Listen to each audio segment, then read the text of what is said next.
प्यारे विद्यार्थियों, आज हम नेताजी का चश्मा पाठ का पार्ट 2 बनाने जा रहे हैं, जिसमें उसके प्रश्नों के उत्तर को बताएंगे। इसके पहले वाले पार्ट में हमने व्याख्या बताई थी इस पाठ का। अब हम उसके क्वेश्चन के आंसर को देखते हैं।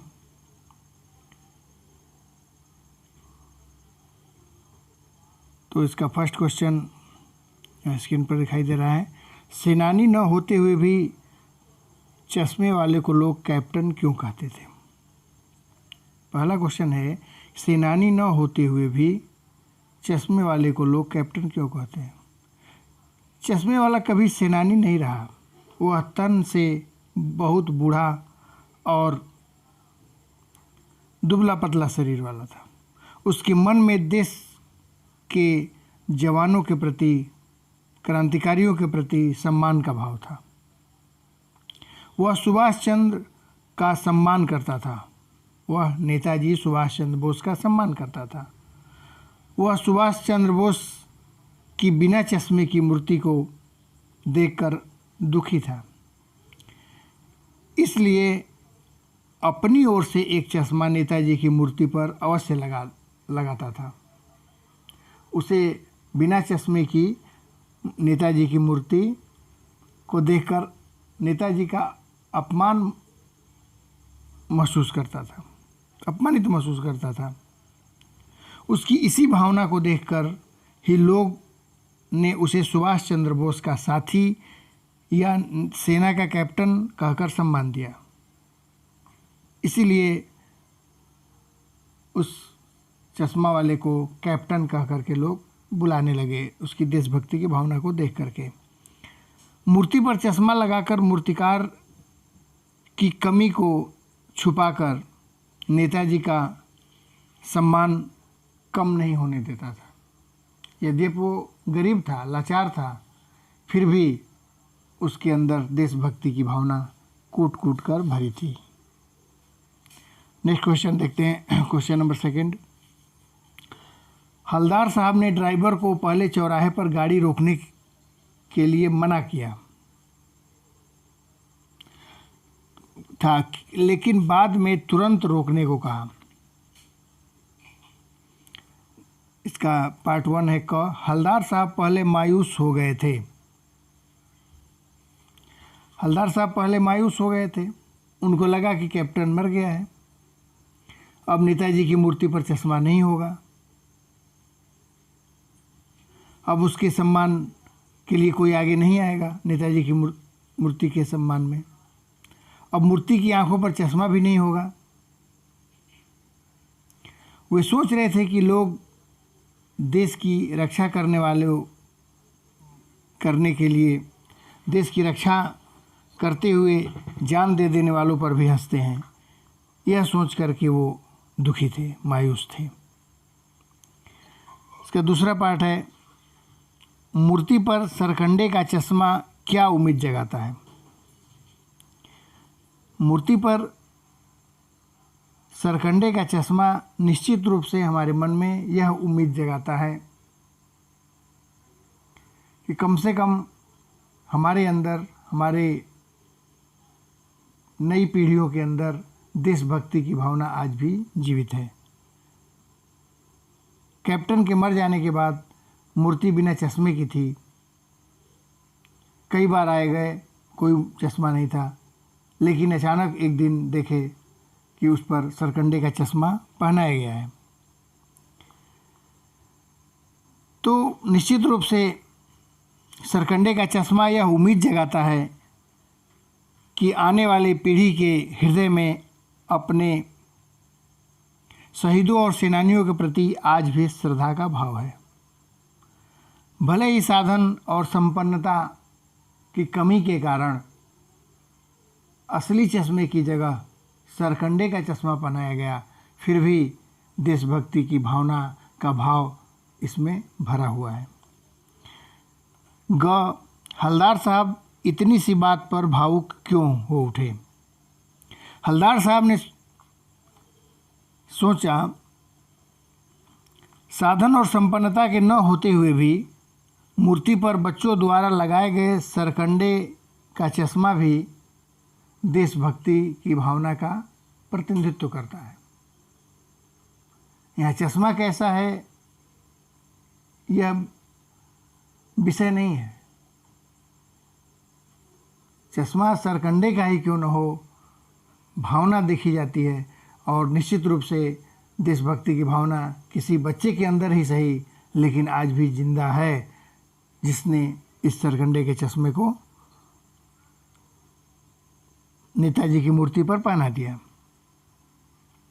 इस बात को देखकर वो भावुक हो उठे, उनकी आंखों से खुशी के आंसू छलकने लगे।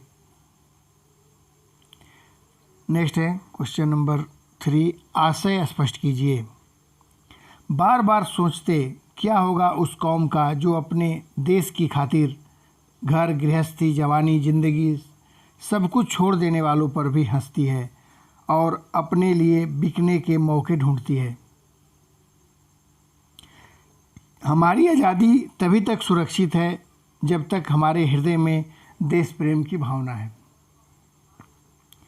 जिस दिन देश प्रेम की भावना समाप्त हो जाएगी, हम फिर से गुलाम हो जाएंगे। यदि हम देश को आज़ाद कराने वालों का मजाक उड़ाते रहेंगे, उनका सम्मान नहीं करेंगे, तो वह दिन दूर नहीं कि हम फिर से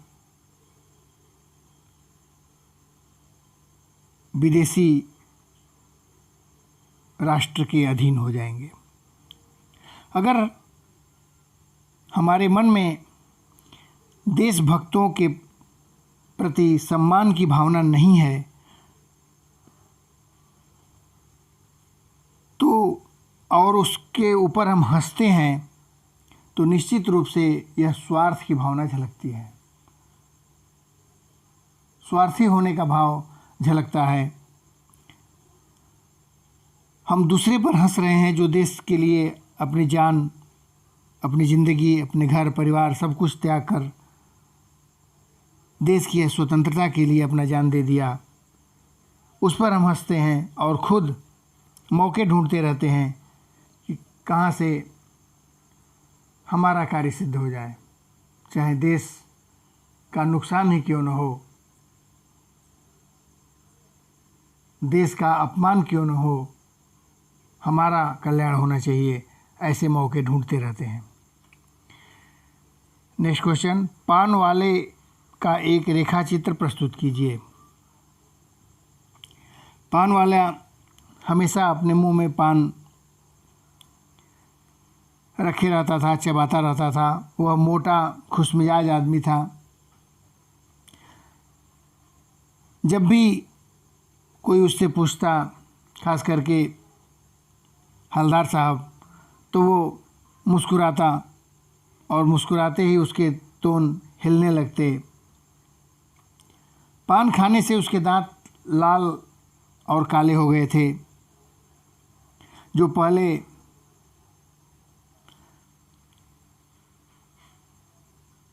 नेताजी की मूर्ति का सम्मान करने वाले कैप्टन का मजाक उड़ाता है, लेकिन कैप्टन के मर जाने पर उसके अंदर भी करुणा के भाव जग जाते हैं और उसकी आंख में भी आंसू आ जाता है। उसके अंदर भी देश प्रेम की भावना का अभाव अवश्य था, परंतु कैप्टन के मरने के बाद वो भी भावुक हो जाता है। जब तक कैप्टन जिंदा था उसका मजाक उड़ाता था चश्मा वाला। नेक्स्ट क्वेश्चन, वो लंगड़ा क्या जाएगा फौज में, पागल है पागल। कैप्टन के प्रति पान वाले की इस टिप्पणी पर अपनी प्रतिक्रिया व्यक्त कीजिए। कैप्टन देशभक्त था, देशभक्ति की भावना उसके अंदर कूट कूट कर भरी थी। हलदार साहब उसकी देशभक्ति के प्रति नतमस्तक थे। उन्होंने जब कैप्टन के बारे में जानना चाहा कि क्या वह व्यक्ति नेताजी का साथी है, आज़ाद हिंद फौज का सदस्य है या भूतपूर्व कोई सिपाही है, तब पान वाला उपेक्षापूर्ण ढंग से उत्तर दे करके कहता है कि नहीं, लंगड़ा है वो क्या फौज में जाएगा। इसके इस गैर जिम्मेदाराना और दुर्भाग्यपूर्ण कथन निश्चित रूप से देशभक्तों या देशभक्ति की भावना रखने वाले व्यक्तियों का अपमान करता है। कैप्टन चश्मा वाला निश्चित रूप से पान वाले से अधिक बुद्धिमान और देशभक्त था। कैप्टन के प्रति पान वाले का यह टिप्पणी करना कि वो लंगड़ा है, लंगड़ा वो क्या जाएगा फौज में, लोग देशभक्त को पागल कहते हैं। एक देशभक्त का मजाक उड़ाना कदापि उचित नहीं है। पान वाला देशभक्त का मजाक। रचना और अभिव्यक्ति का क्वेश्चन हम देखते हैं।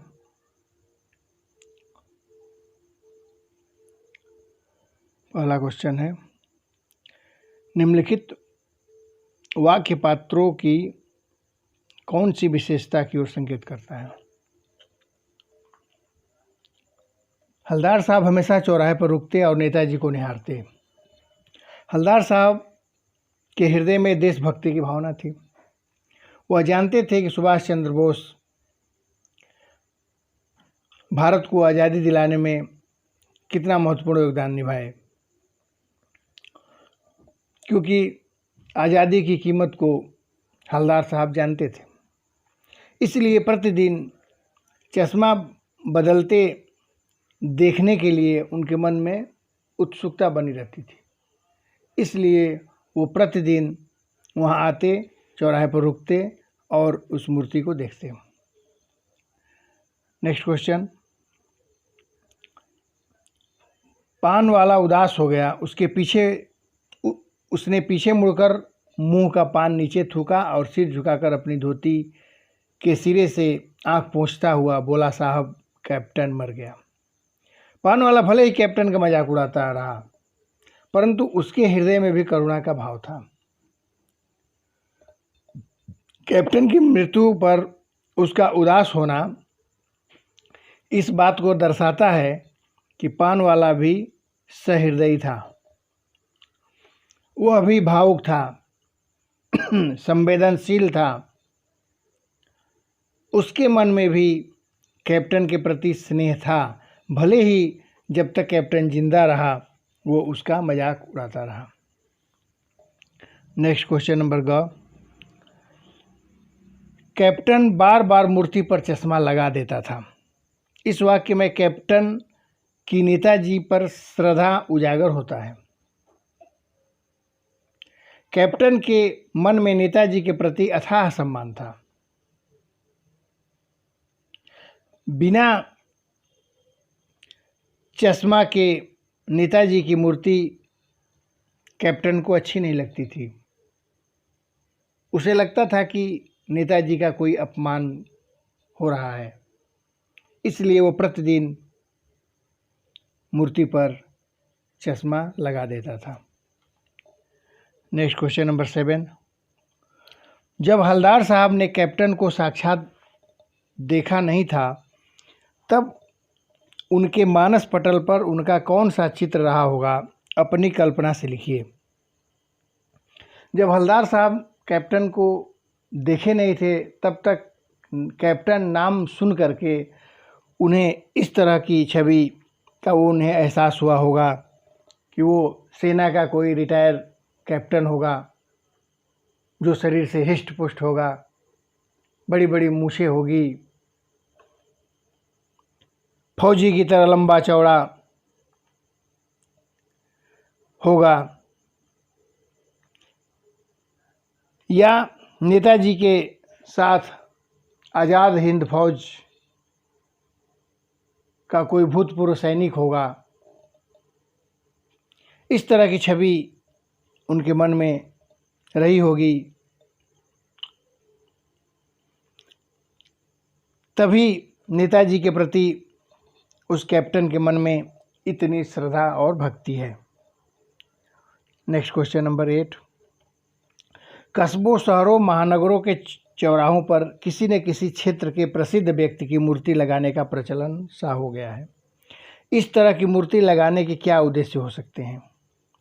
इस तरह की मूर्ति लगाने का उद्देश्य यह हो सकता है कि लोग उस महान व्यक्ति के योगदान, कुर्बानी आदि को आने वाली पीढ़ी जाने, समझे तथा उस तरह की भावना अपने मन में उत्पन्न करे। लोग उस मूर्ति से प्रेरणा ले, उसके गुणों को याद करें, इसके लिए मूर्ति लगाई जाती थी। नेक्स्ट क्वेश्चन नंबर इसका ख देखते हैं, दूसरा पार्ट 8 का ही।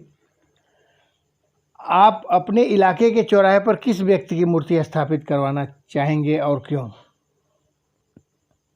हम अपने इलाके के चौराहे पर राष्ट्रीय महापुरुषों, ऋषि, बड़े बड़े ऋषियों, वैज्ञानिकों आदि की मूर्ति लगवाना चाहेंगे, जिससे हमें और हमारे समाज के लोगों को, देश के लोगों को उनसे प्रेरणा मिल सके,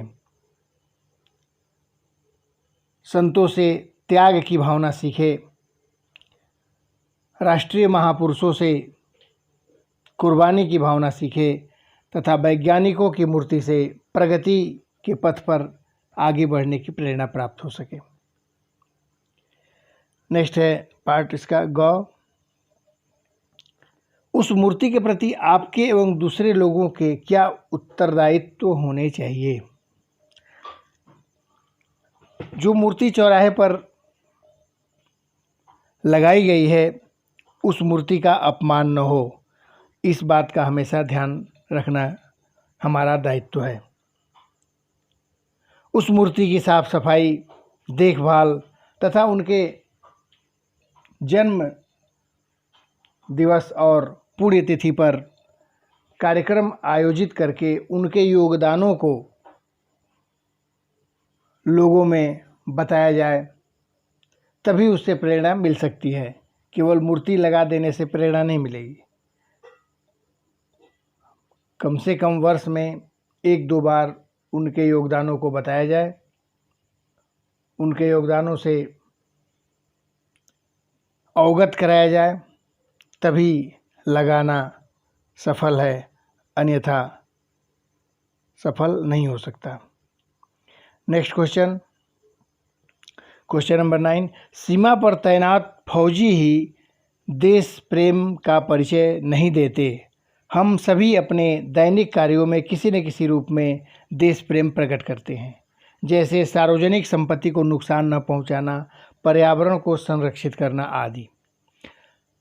अपने जीवन जगत से जुड़े ऐसे और कार्यों का उल्लेख कीजिए और उन पर अमल भी कीजिए। सीमा पर नियुक्त फौजी ही देश प्रेम या देशभक्ति का परिचय नहीं देते। हम भी अपने दैनिक कार्यों में किसी न किसी रूप में देश प्रेम को प्रकट कर सकते हैं। जब हम सार्वजनिक संपत्ति को नुकसान नहीं पहुंचाते, पर्यावरण को संरक्षित करते हैं, तो निश्चित रूप से किसी न किसी रूप में हम देश के हित करते हैं, देश का भला करते हैं। प्राकृतिक संसाधनों का उचित प्रयोग, प्राकृतिक संसाधनों का दुरुपयोग न करें, यह भी देशभक्ति है।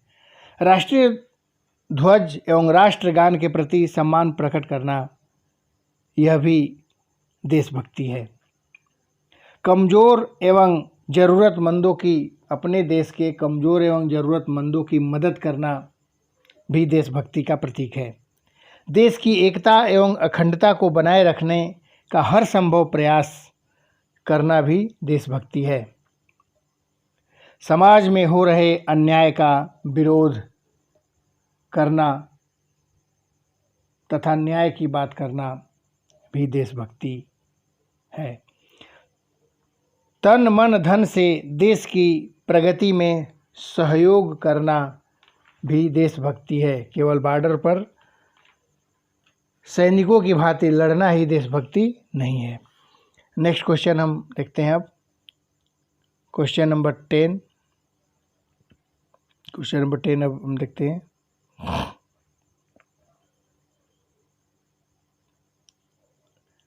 निम्नलिखित पंक्तियों में स्थानीय बोली का प्रभाव स्पष्ट दिखाई देता है। आप इन पंक्तियों को मानक हिंदी में लिखिए। कोई गिराक आ गया समझो, उसको चौड़े चौखट चाहिए, तो कैप्टन किधर से लाएगा? तो उसको मूर्ति वाला दे दिया, उधर दूसरा बिठा दिया। व्याख्या बताते समय भी मैंने इस पंक्ति का बताया था, लेकिन फिर से बता दे रहा हूँ। मान लीजिए कि कोई ग्राहक आ गया, उसे चश्मे का चौड़ा फ्रेम चाहिए, तो कैप्टन चश्मे का चौड़ा फ्रेम कहाँ से लाएगा? तो उसे मूर्ति वाला फ्रेम दे देता है, मूर्ति वाला फ्रेम ही उसे दे देता है और मूर्ति पर कोई नया फ्रेम लगा देता है। Next question number 11। भाई खूब, क्या आइडिया है? इस वाक्य को ध्यान में रखते हुए बताइए कि भाषा में दूसरी भाषा के शब्द के आने से क्या लाभ होते हैं। प्रचलित शब्दों को लोगों को जल्दी समझ में आता है। जो प्रचलित शब्द हैं उन शब्दों का अगर प्रयोग किया जाए तो लोग जल्दी समझ जाते हैं। प्रत्येक भाषा दूसरी भाषाओं से शब्द ग्रहण करती है। ऐसी कोई भाषा नहीं है जिसमें अन्य दूसरी भाषाओं के शब्द न आए हों। निश्चित रूप से आते हैं, किसी में कम किसी में ज़्यादा, ये हो सकता है। उपरोक्त वाक्य में खूब शब्द उर्दू का है, जबकि आइडिया शब्द अंग्रेजी का। खूब में जो गहरी प्रशंसा का भाव है वह अच्छा या सुंदर में नहीं हो सकता था। इसी प्रकार आइडिया में जो भाव है वह विचार, युक्ति या सूत्र में नहीं मिल सकता। तो इससे दूसरी भाषा के शब्दों की जानकारी भी बढ़ती है, लाभ भी है दूसरे भाषा के शब्दों के प्रयोग करने से। उससे दूसरे भाषा के शब्दों का ज्ञान भी बढ़ता है और अपनी भाषा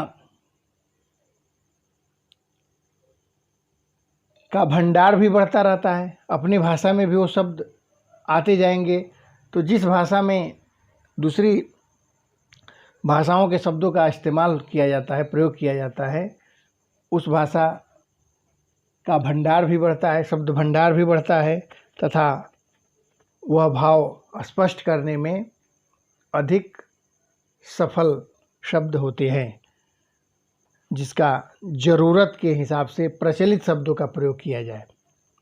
अब हम चलते हैं भाषा अध्ययन का। नंबर 1 क्वेश्चन है, निम्नलिखित वाक्यों से निपात छाटिए और उससे नए शब्द बनाइए।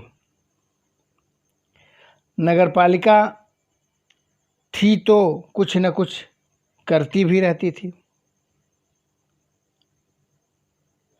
तो निपात है और भी 2 है इसमें, तो से दूसरा शब्द बना रहा हूँ मैं। शिक्षक ने जो काम दिया था वह कर तो दिया, तो निपात का प्रयोग हुआ। दूसरा है इसमें भी निपात का, क्या मेरे साथ यह भी चलेगा, यह भी चलेगा, भी निपात का प्रयोग यहाँ हुआ। ख में है, किसी स्थानीय कलाकार को ही अवसर देने का निर्णय किया गया होगा, तो ही से। वर्षा को भी आज ही आना था, वर्षा को भी आज ही आना था, ही निपात का प्रयोग। इसके बाद वाला ग है, इसमें यानी चश्मा तो था लेकिन संगमरमर का नहीं था, तो निपात का प्रयोग किया गया है। तो वर्षा, तो निपात से हम बना रहे हैं शब्द। हमारे पास साधन तो थे लेकिन हमने इस्तेमाल नहीं किए। हमारे पास साधन तो थे, तो निपात का प्रयोग, लेकिन हमने उसका इस्तेमाल नहीं किया। नेक्स्ट है घ, हलदार साहब अब भी नहीं समझ पाए। भी निपात से शब्द। हमें पढ़ने के साथ साथ खेल कूद में भी आगे रहना चाहिए। हमें पढ़ने के साथ साथ खेल कूद में भी निपात का प्रयोग हुआ, आगे रहना चाहिए। 2 साल तक हलदार साहब अपने काम के सिलसिले में उस कस्बे से गुजरते रहे। तक, 2 साल तक निपात का प्रयोग किया गया इसमें। उसने मेरी ओर देखा तक नहीं, तक निपात का प्रयोग हो गया। उसने मेरी ओर देखा तक नहीं। नेक्स्ट क्वेश्चन देखते हैं। Next question number 13।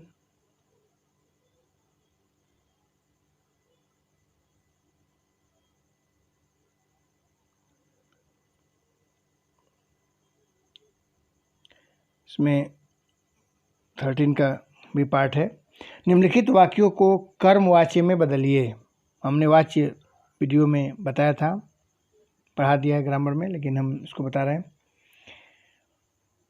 वह अपनी छोटी सी दुकान में उपलब्ध गिने चुने फ्रेमों में से नेताजी की मूर्ति पर फिट कर देता है। इसको कर्मवाच्य में बदलना है। उसके द्वारा, कर्मवाच्य में मैं बता रहा हूँ, उसके द्वारा अपनी छोटी सी दुकान में उपलब्ध गिने चुने फ्रेमों में से एक नेताजी की मूर्ति पर फिट कर दिया जाता है। सेकंड है, पान वाला नया पान खा रहा था। पान वाले द्वारा नया पान खाया जा रहा था। कर्मवाच्य में ये हुआ, पान वाले द्वारा नया पान खाया जा रहा था। नेक्स्ट है ग, पान वाले से साफ बता दिया था। पान वाले से साफ बता दिया था। इसका कर्मवाच्य है, पान वाले द्वारा साफ बता दिया गया था। पान वाले द्वारा साफ बता दिया गया था। घ, ड्राइवर ने जोर से ब्रेक मारे। इसका कर्मवाच्य होगा, ड्राइवर द्वारा जोर से ब्रेक मारे गए। अंग, नेताजी ने देश के लिए अपना सब कुछ त्याग दिया। इसका कर्मवाच्य होगा, नेताजी द्वारा देश के लिए अपना सब कुछ त्याग दिया गया। नेक्स्ट है, हलदार साहब ने चश्मे वाले की देशभक्ति का सम्मान किया। इसका कर्मवाच्य है, हलदार साहब द्वारा चश्मे वाले की देशभक्ति का सम्मान किया गया। नीचे लिखे वाक्यों को भाववाच्य में बदलिए। अब इसको भाववाच्य में बदलना है। क है, माँ बैठ नहीं सकती। माँ से बैठा नहीं जाता। भाववाच्य हो गया इसका। मैं देख नहीं सकती। इसका भाववाच्य होगा, मुझसे देखा नहीं जाता। मुझसे देखा नहीं जाता। नेक्स्ट है, माँ रो भी नहीं सकती। माँ से रोया नहीं जाता। और बीच में है ग, चलो अब सोते हैं। चलो अब सोया जाए। चलो अब सोया जाए भाववाच्य हो गया। तो इस तरह से यह पाठ समाप्त होगा। इसमें किसी भी तरह की अगर समस्या हो, प्रॉब्लम हो, तो कमेंट में लिखें। निश्चित रूप से यथाशीघ्र दूर करने का प्रयास किया जाएगा।